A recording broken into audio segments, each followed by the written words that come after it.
नमस्कार शेतकरी बांधवांनो. आज आहे तारीख 22 मे 2026. आजच्या व्हिडिओमध्ये आपण पाहणार आहोत महाराष्ट्रातील पीक विमा योजनेबाबत आलेल्या ज्या मोठ्या अपडेट आहेत आणि ज्या ताज्या आणि लेटेस्ट अपडेट आहेत त्या आपण एक एक करून बघून घेणार आहोत. ओके, आता जी पहिली अपडेट आहे ती समोर येत आहे की राज्यातील लाखो शेतकऱ्यांसाठी आता महाराष्ट्र सरकारने 2026-27च्या अर्थसंकल्पात शेतकऱ्यांसाठी 2 लाखांपर्यंतची कर्जमाफी आता जाहीर केलेली आहे. त्यामुळे अनेक शेतकऱ्यांना आर्थिक दिलासा मिळणार आहे.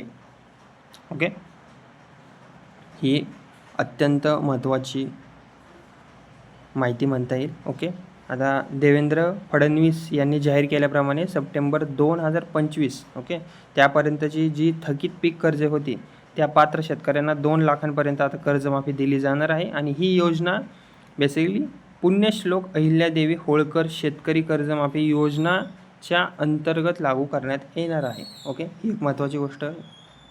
आता जी दुसरी अपडेट आहे याबद्दल जर सांगायचं झालं ओके तर राज्यात काही ठिकाणी ₹1 पीक विमा योजना बंद झाल्याच्या बातम्या समोर येत आहेत. म्हणजेच यापुढे शेतकऱ्यांना पुन्हा नियमित प्रीमियम भरावा लागू शकतो अशी सध्या आता चर्चा सुरू झालेली आहे. ओके, आता यासोबतच नियमित कर्जफेड करणाऱ्या शेतकऱ्यांना अतिरिक्त 50,000 प्रोत्साहनपर लाभ देण्याची घोषणा देखील आता देण्यात आलेली आहे. ओके, आता मिळालेल्या माहितीनुसार आता झाले काय अनेक शेतकऱ्यांच्या मनात प्रश्न निर्माण झालेत की आता विमा आम्हाला भरावा लागणार का आणि पैसे कधी मिळणार, कोण पात्र असणार. ओके, तर मिळालेल्या माहितीनुसार सरकार लवकरच नवीन जिल्हानिहाय अपडेट जारी करू शकते. ओके, त्यामुळे प्रत्येक शेतकऱ्याने आपले आधार कार्ड, बँक खाते आणि जमीन संबंधित कागदपत्रे जी सगळे आहेत ते अपडेट ठेवणे खूप गरजेचं आहे. ओके, म्हणजेच की आधार लिंक करून ठेवा.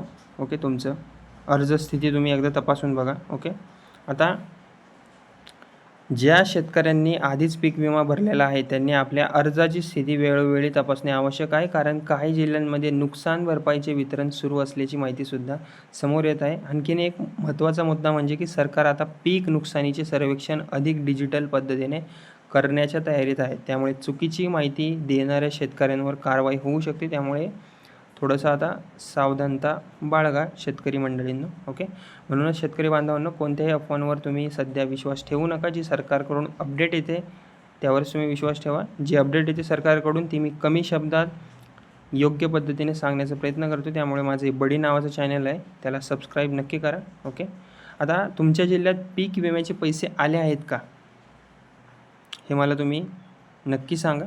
किंवा अर्जात काही अडचण असेल तरीसुद्धा तुम्ही मला कमेंटमध्ये नक्की सांगा. आणि तुमच्या जिल्ह्याचं नाव सांगा जर तुम्हाला पीक विम्याचे पैसे आले असतील. तर नसतील आले तरीसुद्धा कमेंट करा आणि जिल्ह्याचं नाव नक्की सांगा. ओके, आणि महाराष्ट्रातील आपल्या अशाच ताज्या सरकारी योजना आणि पीक विमा, कर्जमाफी आणि शेतकरी अपडेटसाठी आपल्या या बडी नावाच्या चॅनलला सबस्क्राईब करायला विसरू नका. ओके, धन्यवाद.